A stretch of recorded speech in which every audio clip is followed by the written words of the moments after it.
तर स्वागत आहे आपलं सर्वांचं आजच्या एका नवीन व्हिडिओमध्ये. तर बघा, मे महिन्याचा जो काही हप्त्याचा वाटप आहे तो संपलेला आहे असं आपण म्हणू शकतो.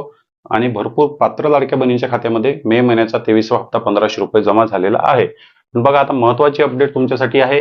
जून महिन्याचा 24वा हप्ता. जून महिन्याच्या 24वा हप्त्याचा जो काही संबंध आहे तो आहे डायरेक्ट केवायसी सोबत. याचा केवायसी सोबत डायरेक्ट संबंध आहे. कारण बघा, शासनाच्या जी आर प्रमाणे शासनाने म्हटलेलं आहे, जी आर मध्ये लिहिलेलं आहे शासनाच्या, की दरवर्षी जून महिन्यामध्ये लाडक्या बहिणींना केवायसी करणे अनिवार्य असणार. दरवर्षी जून महिन्यामध्ये लाडक्या बहिणींना केवायसी करावी लागेल. या टॉपिकवर बघा, मी 4 ते 5 दिवस आधी एक व्हिडिओ टाकलेला होता आणि त्या व्हिडिओमधून भरपूर लाडक्या बहिणींच्या अशा प्रकारे कमेंट येत आहे की जर जून महिन्यामध्ये आमची केवायसी पूर्ण झाली नाही तर आमचे 1500 रुपये येणार की नाही, आणि जून महिन्यामध्ये जर शासनाने केवायसी सुरू केली नाही तर मग या हप्त्याचा वाटप थांबणार का? जर जून महिन्यामध्ये केवायसी शासनाने सुरू केली नाही तर या हप्त्याचा वाटप होणार की नाही, म्हणजे 1500 रुपये येणार की नाही केवायसी मुळे, केवायसी सुरू केली किंवा मग सुरू केलीच नाही तर.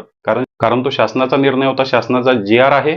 आणि याच प्रश्नाचे उत्तर मी तुम्हाला सोप्या पद्धतीने या ठिकाणी देणार आहे. म्हणजे जून महिन्याचा हप्त्याचा जो काही वाटप आहे त्याचा रस्ता तुमच्यासाठी मोकळा आहे की नाही, केवायसी मुळे तो रस्ता बंद होऊ शकतो का? तर बघा, सर्वात सोपा उत्तर या ठिकाणी आहे. मग या जी आर प्रमाणे शासनाने अजूनपर्यंत केवायसी सुरू केली का? तर शासनाने अजूनपर्यंत केवायसी सुरू केली नाही.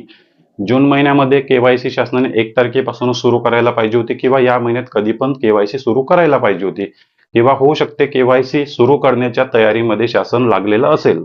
कधी पण केवायसी सुरू होऊ शकते, पण अजूनपर्यंत केवायसी शासनाने जी आर प्रमाणे सुरू केलेली नाही.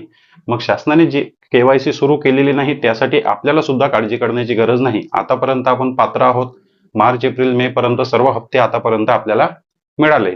तर जून महिन्याचा हप्ता सुद्धा तुम्हाला जुलै महिन्याच्या म्हणजे 15 तारखेपर्यंत 100% मिळणार. जून महिन्याचा हप्त्याचा वाटपाचा जी आर येईल, जुलै महिन्याच्या 15 तारखेपर्यंत त्या हप्त्याचं वाटप होईल. त्यामुळे ही केवायसी सुरू झाली किंवा नाही तर या गोष्टीसाठी फरक पडणार नाही. या गोष्टीसाठी जून महिन्याचा हप्त्याचा वाटप थांबणार नाही. शासनाकडून केवायसी कधी पण सुरू केली जाऊ शकते, जून महिन्यामध्ये एंडिंग मध्ये किंवा जुलै महिन्यामध्ये स्टार्टिंग मध्ये, कधी पण शासन त्या तयारीमध्ये असेल. पण या हप्त्याचं वाटप या केवायसी मुळे थांबणार नाही. आणि केवायसी शासनाने जर सुरू केली, जर शासनाने केवायसी सुरू केली तर त्यासाठी आपल्याला 1, 2, 3 महिन्याची मुदत सुद्धा मिळते. केवायसी पूर्ण करण्यासाठी 2-3 महिन्याची मुदत सुद्धा मिळेल. जर त्या मुदतीच्या पलीकडे तुम्ही केवायसी केली नाही, मुदत संपल्यानंतर जर तुम्ही मुदत संपेपर्यंत जर तुम्ही केवायसी केली नाही तर मग नंतरचे तुमचे हप्ते जे आहे ते थांबू शकतात.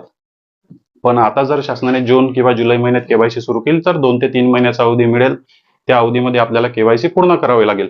कोणाला करावे लागेल? तर सर्वच लाडक्या बहिणींना केवायसी पूर्ण करावी लागेल. जर केवायसी न केल्यामुळे हप्ते बंद झाले असेल तरी पण केवायसी करावी लागेल. केवायसी चुकल्यामुळे हप्ते बंद झाले असेल तरी पण केवायसी करावी लागेल.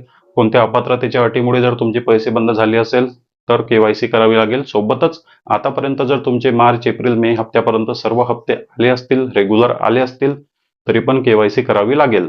तर तुम्ही म्हणाल की आम्ही मागच्या वर्षीच केवायसी केली होती, आम्ही मार्च एप्रिल महिन्यातच केवायसी केली, तर ती केवायसी झाली 2025 ची. ती केवायसी झाली आहे 2025 ची. आता तुम्हाला 2026 ची नवीन केवायसी सर्व अर्जदार बहिणींना करायची आहे आणि करावी लागेल. कधी?